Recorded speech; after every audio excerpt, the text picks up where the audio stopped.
guys? Welcome back to another episode of the Barbell Brigade Talk Show. And those are Silent Mike's giant, well, there's two giant biceps. Silent Mike's giant biceps, JP's giant biceps. Biggest 2 inches you'll ever see, Daddy. Dude, that's like 18 inches. No, you measured them live on camera and embarrassed me. We know they're not 18s now. I can't even lie. What are we talking about now? Girth? What? No, the girth's decent. Yeah, the girth is decent. Wider than it is, you know, yeah. Visually not as pleasant, but. All right, so we got a question today. You guys are diagonal. We got a question today because I think everyone really wants to stick to their diet. But people don't like the stresses of it because sometimes it's very hard if you're like tracking every individual calorie. Because they're pansies and can't stick to nothing? Maybe. They got no self-discipline? Is intuitive eating the best? Didn't you not live for a year? It was, I was really. Can I finish my question, dude? Okay, yeah. Is intuitive eating the best for results and mental health?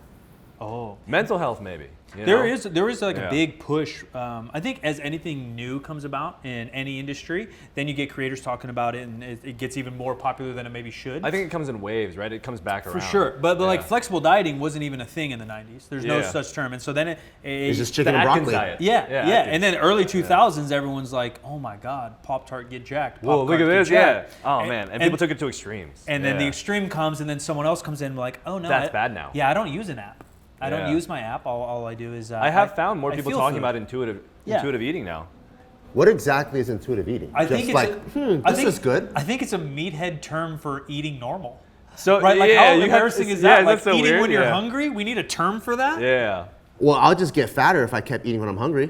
Me too. Because one, I'm gonna keep eating because I love just the sensation, and two, you got an oral thing going on. Yeah, oral fixation. Yeah. Yeah, I do too. I drink bubbly things like that. And then number two, everything I like to eat is bad for me. Maybe you're supposed to intuitively be fat. Maybe. Yeah. Maybe you're just better, built for that. Like, since I'm not on a diet right now, I was just at the airport, right? And I went to like a bagel store, and I'm just looking at it, and then so one row, I probably should have chose this, but they had like proteins in it, like either bacon or ham or eggs, and I could have chose that section. But the one that looked the best was the blueberry bagel with the cream cheese, which is probably like 0 protein, maybe 30 grams of fat, maybe like 50 grams of carbs. Cream cheese doesn't even taste good. You waste your time. No, it tastes delicious. You're crazy. That's insane. Cream cheese icing, anything cream cheese. See? Yeah. And if I intuitively dieted, I would always eat that. So I think I don't think that's intuitive eating so much. It's just like making poor choices with the diet. Like, it's a conscientious choice to eat more healthy, right? Mm-hmm. Yeah. So it's funny because I intuitively ate for like 3-4 months. I got busy with business, work, and everything like that. So I intuitively ate, and I ended up losing, I think, around 6 pounds or so, just because I controlled what I was eating. So what I tell my clients if they want to go intuitively eat, you don't go on vacation, just intuitively eat. I'm not going to make you track on vacation or anything like that. So just think about your typical portion sizes, and when you're hungry, just try and fashion your meals around that. If you want to have a little snack, go have your little snack, but just don't go crazy with it, right? Yeah. Would you say though that in order to intuitively eat, you should have at least a base level of calorie ins, calorie out type of knowledge? Yeah, so that's where I was going to dig in. I think intuitively eat, we're already on like step 5 and in our niche of meatheads. Yeah. If you want to make progress, that is. Yeah, and even that, like obviously I always say any diet, any lifting program, as strict are your goals, is as strict as your plan.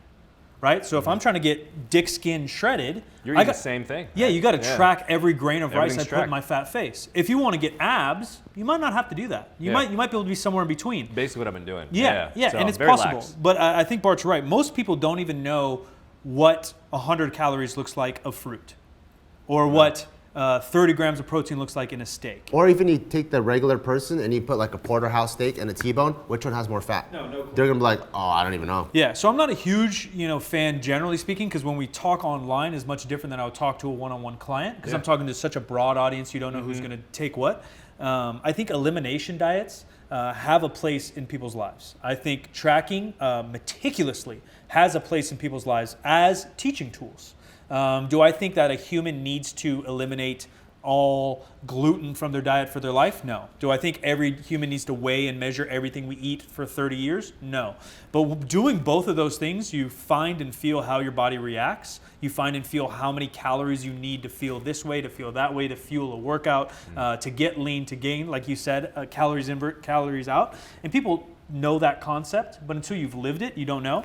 And then once we kind of get there, now, like you just said, start. hey, I eat this much broccoli and rice when I'm at home tracking because JP's coaching me. Yeah, good diet, But when I'm in Mexico on vacay, I know I could probably have this amount of tacos, and it won't be perfect, but it won't be bad. Exactly, yeah. I've tracked religiously, and I've also intuitively dieted. And I would have to, and even me being in fitness for like 20 years, I think it took me at least 5 different times going to Korean barbecue with a scale to now know how to intuitively eat at Korean barbecue while still being able to achieve my goals.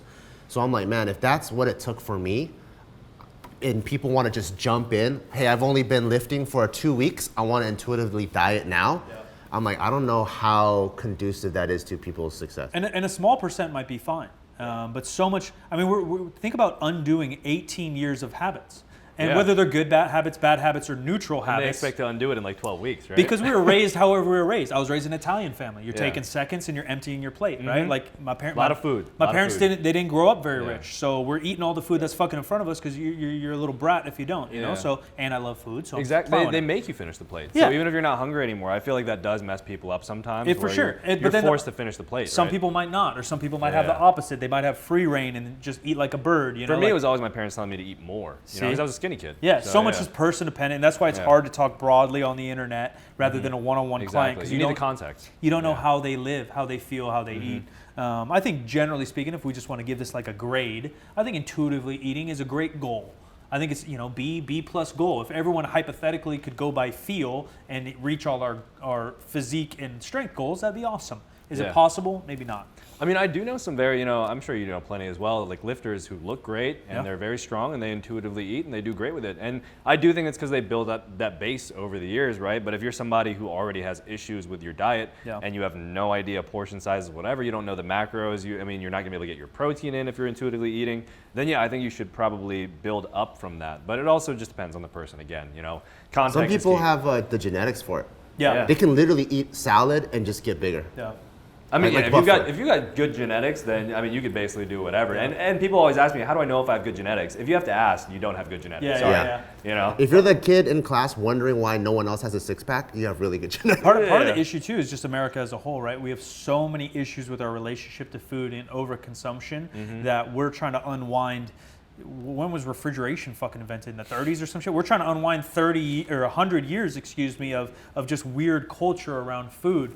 And so that's where it becomes really complicated and really difficult. I mean, it seems like every couple of years they demonize one thing or another, right? Yeah, politics get involved. Yeah, and then it comes back around. It's like, oh, actually, it's good for you now. Like canola oil. Dude, I remember that as a kid, and I wasn't into like fitness, right? I'm a kid. And I remember finding out or hearing that every 2 years, butter's good, margarine's good. Butter's bad, margarine's cholesterol's good, cholesterol's bad. Remember the food pyramid? Yeah. Like the littlest amount you should eat is protein, and you should consume a lot of dairy. Yeah. I'm like, what the fuck? Yeah, it's all politics, man. Yeah. It sucks. That's pretty cool. I'm with you though. I always feel like, you should always focus on what the result is. So whatever your goal is, then you focus on how you're gonna get there. Yeah.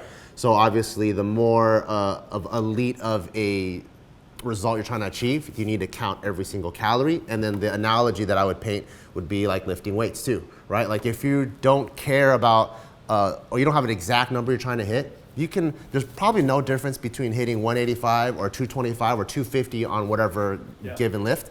But if you're trying to be the best lifter in the world, those guys are counting every single kilo, because you have to track, like the more measurable every single increment is, the better you can predict the result. And the same goes for your money, your finances, taxes, weights, calories, everything. And then if you're trying to be happy, your who mental knows, right? health, Because the mental health. Now we have a whole other Well, that's the biggest issue of this whole thing to me, is that like, to be great at anything, you're gonna have to sacrifice, right? To be the absolute best at something, you're gonna have to make a lot of sacrifices. But the majority of us probably just want to look pretty good, be pretty strong, and enjoy food. So let's not try to tie so much of our thought, but it's hard because food in particular is so tied into our culture. Even after this, we're all gonna go chat and have a meal. Like that's just what you do. Like it's part of being a human, which is wonderful and one of my favorite things.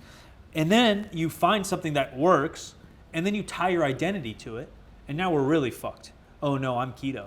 Oh, you're vegan? No, I'm keto. Yeah. Like, okay, we're all just eating some food. How can we trying to fuel your body, right? Yeah, it's hard, nutrients, man. At the end of the day. Yeah, right? It really is. So. It really is. It's difficult.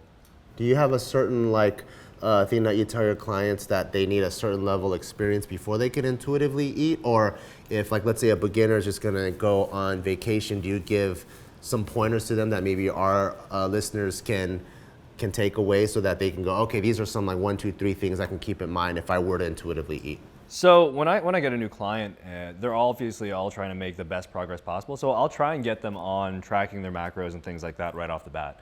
And if we find that things are a bit too difficult for them, they have trouble with keeping up with it, then I'll actually move them to intuitive eating, but not necessarily just because I think it's better, but because they're more easily able to adhere to it. And instead, I'll just start telling them to make changes within each meal, and we'll incrementally basically work up to a healthier lifestyle. So, okay, you had mozzarella sticks and and fries for dinner last night. How about we switch out those mozzarella sticks for like a lean protein? Have the fries, go ahead, have that for another week. And then next week, let's switch out those fries for some potatoes, put it in the air fryer, right?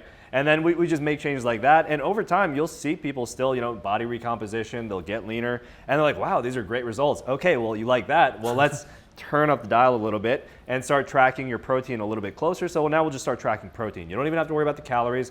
I just want you to hit this amount of protein. And then again, we'll just work it up, steps. So I think that's what I do for the people who have, a lot of trouble with trying to adhere to any sort of diet. I don't want to put them on a set, rigid protocol, right? Because they're just going to fall off that immediately. So I would rather create a sort of diet that is surrounded by their lifestyle, not necessarily something that I just thought up would be good for them, right? Yeah. So yeah, I mean, you can tell people, some people are just robots with it. They want to make the best progress. They'll follow anything. They're happy to do it, and they just like seeing the progress, and it doesn't matter to them. But for some people, who have always had trouble with a good relationship with food, you kind of have to ease them into it. That's us. Yeah. Exactly. So yeah, I would say, even for you, that would be a good approach. Just start replacing one thing from each meal, adding, a fruit and veggie into each meal, right? And that helps with keeping you more satiated, and they just find they're just eating less right off the bat if fat loss was their goal. So, yeah. That's really dope advice. Thank you guys for watching, and we'll see you guys next time.